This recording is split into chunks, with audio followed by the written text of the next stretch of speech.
Don't just live for tomorrow, or just live in yesterday. Just be glad for all you have that's in today.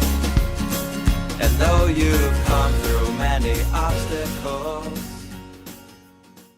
Hey everyone, Connie here, and welcome to my blind reaction to Infinity Train, Season 4, Episodes 5 and on. I don't know how many we're going to get through today, just whenever I feel like I'm ready to stop, we're going to stop. Yeah, this season is interesting so far. I'm definitely going to have to see more to determine, like, fully what I feel about it, which, you know, fair.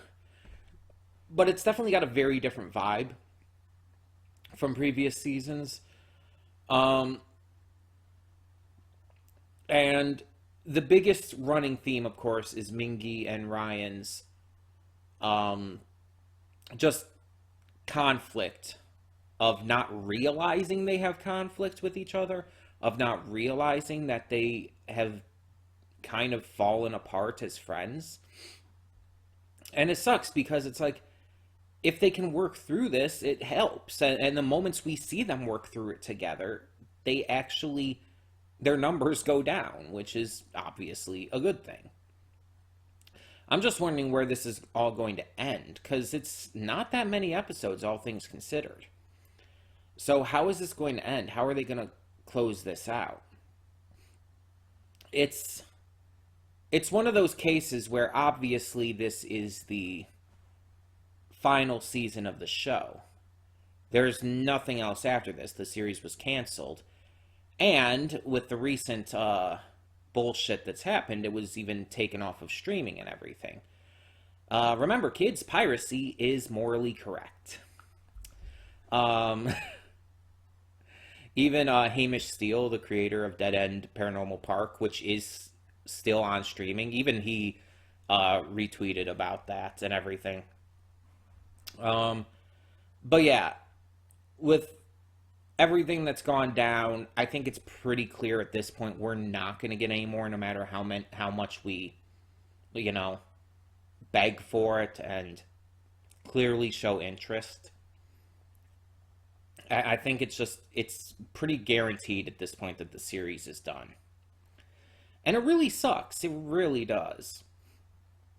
But with this being the final season, we just have to account for how this is going to wrap up Mingy and Ryan's story. That's what's important here.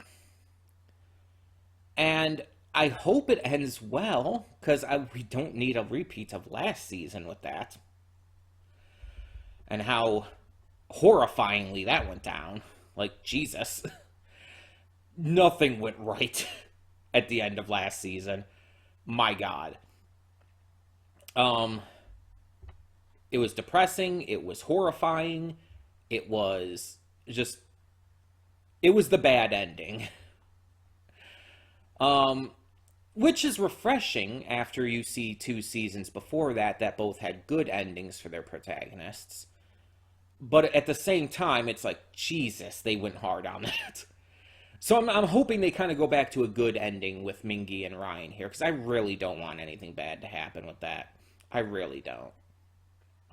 But we'll see. And Kez is a character who I still have not fully formed an opinion on yet. Like, she's weird to me. You know? I can't tell whether or not I'm supposed to like her or not. Like, because she's kind of an asshole. Like, if you really pay attention, she's kind of an asshole who just does whatever the fuck she wants, whenever the fuck she wants, without thinking of the consequences. And that might be the point. She might have to be going through a character arc of her own throughout this.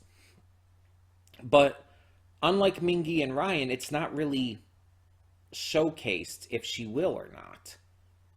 There's not really any, I guess you could say, evidence towards any possible redemption for that.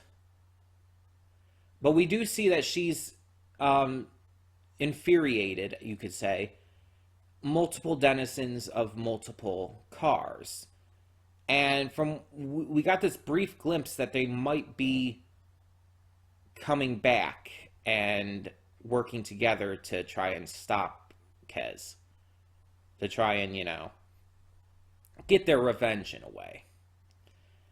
And I don't know how that's going to turn out, but that's a fun thing. Also, J.K. Simmons voiced the giant pig baby, and I'm not over that. I will never be over that, because that is the wildest thing in this entire series, that J.K. Simmons voiced the giant pig baby. Also, the cow creamer was weirdly attractive, and I don't know how I feel about that. Like, I know I'm into the entire cowgirl aesthetic and everything. I think that's really cute and attractive, and in some cases actually just straight up hot. But this is kind of a different situation. Why did they draw her to be kind of attractive? Oh, maybe I'm just horny and weird. I mean, I'm definitely horny and weird, but yeah, I don't know where this is gonna go next.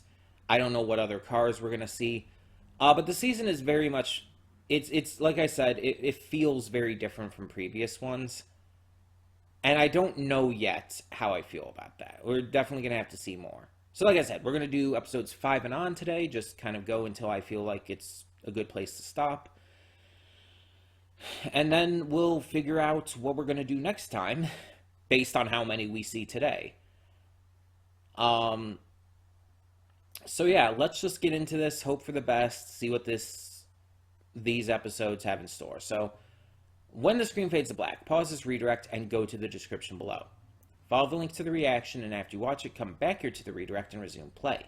Because after it fades to black, then it fades back in, everything from that point forward will be my afterthoughts and will contain spoilers to the episode, or episodes. So, that being said, thank you so much for tuning in, and I will see you at the reaction. And we are back, and we'll begin with spoilers in 3, 2, 1, now. Okay, so we did 4 episodes. Like I said in the reaction at the end there, I did really want to continue after that, but it's like, I have to draw the line somewhere, and it's like, we'll probably do the last 2 episodes together in the next video. I mean, because why not at this point? We did 4 episodes today, and Jesus. I'm going to have to, I think I kind of have to bring up a list just to know, like, what happened. Just to, like, realize, well, like, what each episode was.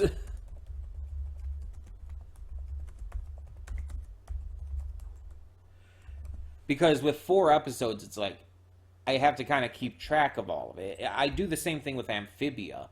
I have the list up to where it's like, that way I know what happened in each episode so I can cover it a little easier. So let's see here.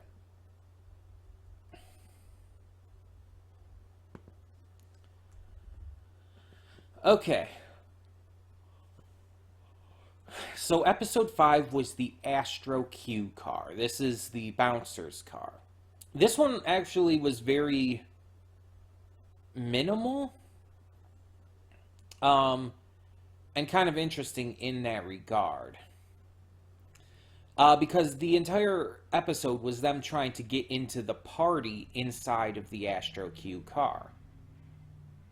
But the actual party isn't seen in this episode, which is interesting. It's just them arguing and fighting over, like, how best to do things. Mingi wants to wait in line, Ryan wants to find another way in, and in the end, in a way, both of them are wrong. But Mingi refuses to acknowledge that he's been wrong in many cases. And Ryan's just trying to do his best, like, if I'm being honest. Ryan, I actually feel a lot worse for, because Mingi's kind of been quite an asshole to him. Like, he starts off very smug, and he's mocking Ryan a lot, and it's like, dude, why? And Ryan is just like he's made a lot of mistakes, but he's just trying his best, and he has some issues, and not everything he tries works out, and not everything he's trying to do is for the best, but and obviously Mingy's going through some issues too. Like, as we're going to cover, like, there's a lot of issues on family expectations and everything. They both have a lot of issues they're working out, and unfortunately they're taking out on each other.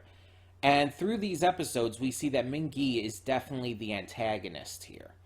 Again, Ryan is not helping matters in a lot of ways, but at the same time, Mingy is very much the aggressor.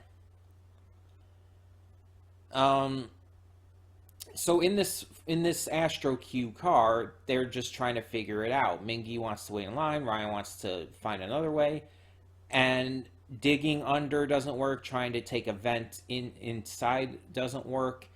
But they soon find out that the line doesn't work either, because the line is pretty much automated. Like, there's an automated, like, floor that they're standing on, and unfortunately it's so long and it's so hard to get into the party that a lot of the people standing outside, especially those near the front of the line, are already dead. Which you could almost kind of see as a little bit of a statement on exclusive clubs and parties itself. But they're trying to get in, and it's really all they have to go on, so they end up deciding to pretend to be the band who's going to be performing. Ryan uses some creativity to mock up fake instruments with this hardening goo, and they put on helmets of the deceased. And even with Kez's help, Kez helps by, like, puppeting the dead corpses around them, which is also really fucked up if you think about it. To pretend to, like, be, like, people, like, excited to see the band, Chicken Joyce Judy. It somehow works. They are let through. And then the steward comes in. And it's like, oh, you're here. I wasn't expecting that. I guess it makes sense. But that goes into episode 6, which is called The Party Car, even though technically this is the same car. Like, they haven't gone into another car. It's still the same car. So it's weird. It's just the episode title theme with how this all goes, but yeah. So it's not a new car, but either way. The steward gives Ryan and Mingy their belongings back for some reason. We don't really know why. But they're allowed to enter the club, so there they end up meeting Kez's friends. I remember Beehive and Spice Man's names, and especially because they're actually switched around. Spice Man is the one that looks like a beehive, and Beehive's the one that looks like a chili pepper. I guess. Unless they were just fucking with Kez on that, too. Because they were definitely the kind of quote-unquote friends that are just the kind of friends who fuck with you and treat you like shit and everything, and it's like, I've had friends like that, and I hate it, and there's some people I've heard try to excuse shit like that, and it pisses me off. It's like, oh, we're just being friends, we're just having fun with each other and poking fun at each other, it's harmless, and it's like, no, it's fucking not. This kind of shit can leave lasting trauma. And it can create a lot of excessive trust issues. It's not okay. It's not just harmless fun. It's very harmful. And so I've always hated that kind of thing. And I'm glad it's very clearly shown to be a negative here. But they end up going to this green room, which is literally just a green room below the stage, to prepare, but they barely get any time to talk and prepare and everything before they are kind of being forced to perform. Mingy finds the keys in his pocket, you know, for the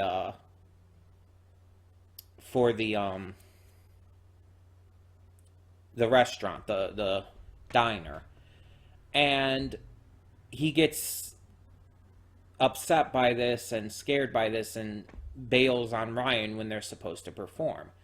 Everything tends to go wrong, but Ryan goes to Mingy and they hang out in the bathroom and start to actually bond again. They actually start to talk. And Mingy reveals one of his biggest fears is how they would be perceived. The reason why he bailed on that performance all that time ago that we saw in episode 1 was because he was afraid of how they would be perceived as two Asian boys performing and all. And it's a real issue that a lot of people go through, and it sucks. And they talk, they perform together. And Kez feeling left out and feeling the trauma and the pain from her, again, quote-unquote friends treating her like shit, even she's let in and allowed to join them. Their numbers go down because they finally are talking again and, you know, working their problems out. Unfortunately, it doesn't stay all nice and happy, because episode 7 is the art gallery car. And every season of this show has something that's just utterly terrifying, and that is this car. Obviously, season 3 had a little more of this. Season 3 was just a freaky season in and of itself. But in this season, we get the art gallery car. So they're actually doing really well. They've mended a lot of their relationship, and they go into this car. But that's when these strange shadows start to manipulate them. It causes their inner concerns, their inner pains, their inner fears to overcome them, and turns them really suddenly aggressive against each other. This causes their numbers to rise again. And while Kez tries to help them both out, it's not exactly working because the shadows are manipulating them. But for some reason, can't manipulate Kez. Probably because she's a denizen, but I don't know if that's actually the reason. But we see them airing out their grievances with each other. Mingy is upset at Ryan for leaving and everything. Ryan is upset of Mingy, like, not taking any chances and just hiding himself away. And it's during this, as they're just continuing to fight and be manipulated, that Ryan eventually finds the door that is hidden in an art installation. Unfortunately, by finding it, he opens it, and it's unfortunately a one-way door. He can't go back, but he can see through it to where Mingy is. He tries to help Mingy, he's trying to get through, and this causes his number to reach 0. In what was the most shocking moment of this season so far. Like, when that hit, I was freaked out. Like, I was saying, like, no, don't go. Do not leave him. And I didn't think he would, because especially since his number went down and everything after he said he would never leave him. After he showed that he was done worrying about all of this. But he rejects it. He rejects it, his number goes back, the portal back home disappears, and he continues to try and help. Mingy, during all of this, like, ends up being attacked by the shadow, which comes out of the paintings and is revealed to be a hand monster, which is utterly terrifying. Like, it kind of makes me think of the hand dragon, Kikimora's hand dragon in Owl House, but actually legitimately fucking terrifying. Like, oh my god. Like, why is it so fucking scary? Um, but the monster is like doing something to Mingy that's not good. I don't know exactly what it's supposed to be. But obviously Ryan and Kez are trying to get his attention, but luckily he does recognize the art installation as the door. He finally realizes it. But as he escapes, he goes full aggro on Ryan and is angry as hell at him for leaving him behind and everything, not even realizing that Ryan was trying to save him this entire time, was doing his best. And Ryan even almost tells him that he could have left, he could have gone home, but he didn't. But he chooses not to tell him, and yeah, it just doesn't, it's just not going well for them. They take, for every step forward that they take 2 steps back, it seems. And it's really upsetting. But then we get to the last of these episodes. Episode 8, the Mega Maze Car. We have finally reached Kez's home, which we had been working towards this entire season. We see that Kez's home is a big old castle, for some reason, I guess. But there is now a giant stone maze that wasn't there before.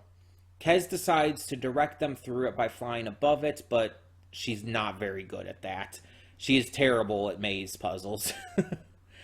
So she's leading them in the wrong directions all the time, but this does give them time to talk. And they air out their baggage to each other. It's very, very helpful. And Mingy reveals during this that he's afraid that his life has no meaning anymore. That he's just going by what is expected of him. And that he's depressed about it even. He doesn't have any hopes, any desires, any real, like, love for anything he's doing. He's just moving. And Ryan, in response, is all about telling him that he feels like he's not accomplishing anything without Mingy by his side. That his life may seem free and nice on the outside, but he's lonely and nothing's going right for him. But as they are having this heart-to-heart, everything has to be fucked up because, they can't just work through their problems. And all of the enemies that had been forming together before, including now the bouncer, who I guess got fired and has a family to support, they all come in to finally confront Kez.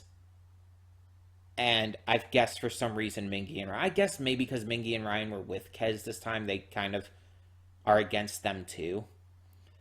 But we see all of them. The denizens from the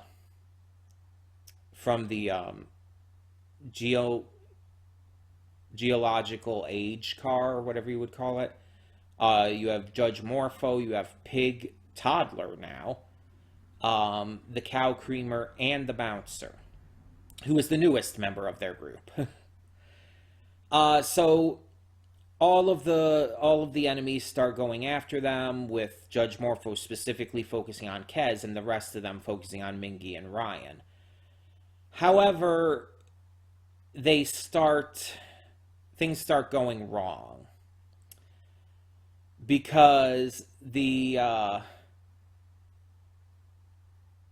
as they're chasing Mingy and Ryan around, they start dying.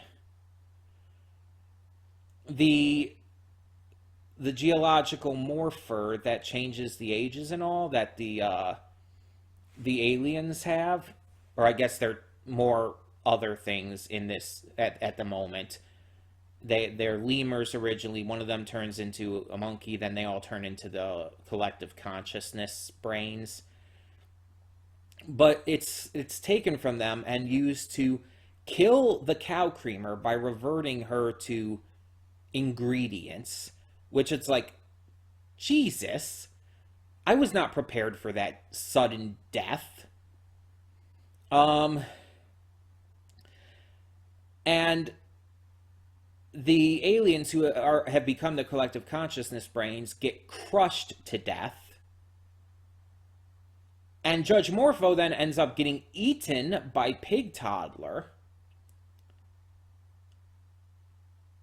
And so Pig Toddler and the Bouncer are the only survivors, and it's like, Jesus!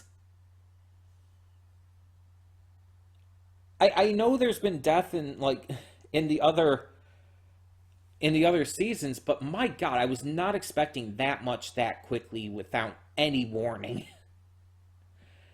It was a lot. Also, the way they get past the Bouncer just doing the same thing, pretending to be the band, is fucking hilarious. The fact that it works is so fucking dumb. And then the Bouncer's reaction at the end, just that sad, depressed look. It's like, God damn it, I fell for it again. He just looks so sad, and it's like, I kind of feel bad for him. Oh, that's needlessly mean-spirited humor. But they all managed to get in, with Kez being the last one after Judge Morpho is eaten and everything. And at that point, Kez introduces them to her roommate Morgan, who we'd heard about, who I guess is the castle itself, from what we can tell. And it's like, I so wanted to continue after that, but it's like, I need to leave some for next time. I can't just do all the rest of this in one video. I mean, I could have, but I didn't want to. But I did want to, but I didn't want to. I'm stuck in an endless loop of pain because of fucking binging. I hate binging. I don't know why I did. I don't know why I went through 4 episodes today. It just happened. I didn't want to stop. It's my own fault. I know, but still. Either way, that leaves us the final 2 episodes for the finale of this season and of the series. And Ryan and Mingy are coming to a lot of revelations and really talking to each other. I just hope that they stop taking these steps back, and I hope that they close this off in a positive way. I don't know where this is going to go with Morgan now, but we'll see. We'll see. Either way, tell me in the comments below what you thought of these 4 episodes of Infinity Train Season 4 or Book 4, whichever you prefer. And for now, I'm Connie and I'm signing off. See y'all next time.